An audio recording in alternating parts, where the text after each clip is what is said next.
Salut les cinquièmes, Monsieur Rigal. Alors, première vidéo vacancière, je vais vous parler de quelques livres, quelques ouvrages du 19e siècle. Je vous avais demandé là, de lire soit Mike Horn, soit un ouvrage de Jules Verne. C'était Le Tour du monde en 80 jours.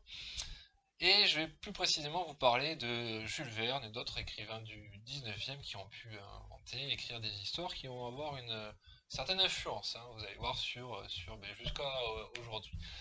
Alors, Jules Verne, alors c'était qui? Ben, c'était un bonhomme du 19e siècle qui est né à Nantes et qui est mort à Amiens où il a passé une bonne partie de sa vie et qui a vécu au 19e siècle. Le 19e siècle, qu'est-ce que c'était? En gros, ben, c'était le siècle des progrès scientifiques. C'est là où on a développé toutes sortes de machines et où on a commencé à industrialiser, c'est-à-dire à construire des usines qui étaient possibles grâce aux machines qu'on avait inventées.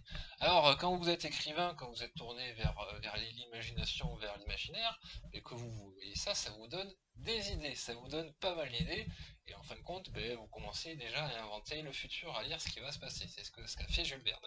Sur pas mal d'ouvrages, en fait, sachez que il a, il a pas inventé, mais il a en gros pensé avant ce qui allait se passer ensuite, en termes de machines, etc., pour se déplacer, en termes d'outils de communication, ce qui n'existait pas. Dans l'imagination de Jules Verne, mais ça c'est devenu réel avant que ce soit effectivement rendu possible par la science. Alors sur Jules Verne, vous avez vu donc le contour du monde en 80 jours avec ce personnage formidable de ces deux personnages, Phileas Fogg, le mathématicien, enfin l'espèce d'algébriste là qui ne laisse rien au hasard, qui calcule tout, qui a un rapport vraiment assez froid aux choses, enfin dans le sens où il passe tout par le prisme du calcul, et il calcule tout.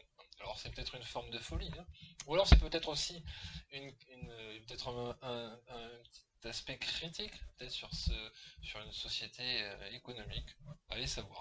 Et l'autre personnage, c'est son serviteur Passepartout, qui se démène au service de son maître. Donc ils ont fait le tour du monde en 80 jours. Et voilà, c'était super, 80 jours. Paris gagné, et du coup, Somme remporté. Je vous parle maintenant de deux autres ouvrages de Jules Verne qui sont assez connus et qui méritent d'être lus, ou sinon vous regardez une adaptation en film, c'est très bien, ils en ont fait des très bien.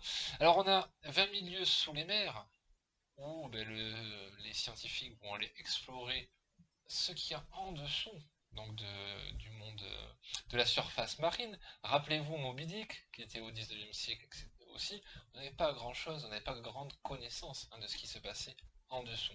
20 milieux sous les mers va permettre d'aller explorer ceci et de découvrir toutes sortes de merveilles. Alors là, bien sûr, Jules Verne, il va un petit peu forcer le trait, il va aller un peu loin dans son imagination, mais c'est ça qu'on aime. Un autre, un dernier de Jules Verne, c'est Voyage au centre de la Terre. Alors, une équipée de scientifiques qui partent en Islande, vous savez, cette île qui est bien au nord de l'Europe, là, voilà, là, et qui partent en Islande et où on a découvert, en fait, en rentrant dans le cratère d'un volcan, il y a la possibilité de rentrer dans les profondeurs de la Terre. Et qu'est-ce qu'ils vont découvrir là-bas? On verra bien. Voilà. Je vais vous rechercher des petites bandes annonces qui reprennent ces films, enfin ces livres qui ont été adaptés à un film. Je les mets dans le lien, enfin dans la description de la vidéo, la description qui n'est pas les commentaires, la description de la vidéo, regardez. Donc il y aura des liens sur sur des films en fait adaptés de ces ouvrages, pour que vous ayez une petite idée en fait. Vous arrivez à avoir une petite représentation, même si vous ne les lisez pas, c'est pas grave. Au moins vous connaissez. Voilà.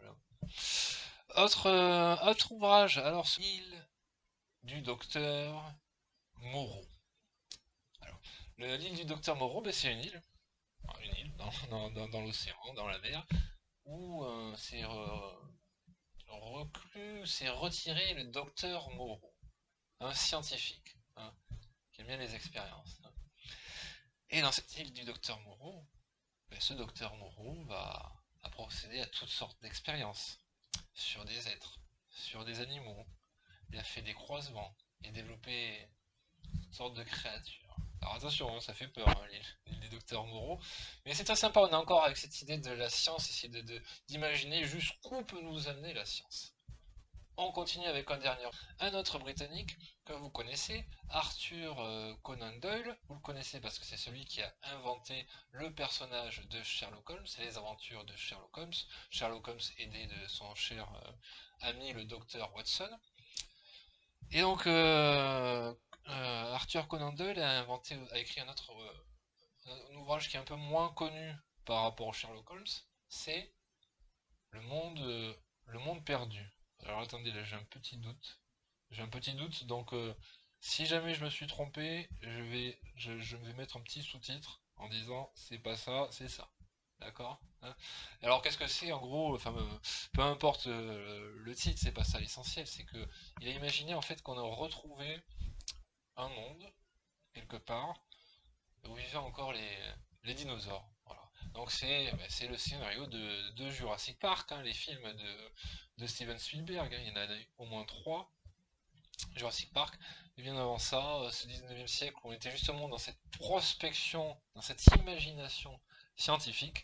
Les écrivains, notamment celui-ci, Arthur Conan Doyle, on peut aussi s'inspirer de ces recherches, de ces questionnements sur nos origines, sur l'évolution, sur, sur l'histoire à l'échelle de millions, voire de milliers d'années, de millions, voire de milliards d'années plutôt. Voilà. Donc, c'est tout pour aujourd'hui. Je voulais vous parler donc de Jules Verne, de ces écrivains qui, au 19e siècle, confrontés au progrès scientifique, se sont laissés un petit peu inspirer par tout ça.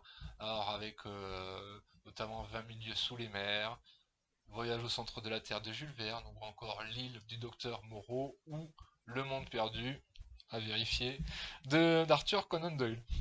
Voilà, jetez un œil sur les petites.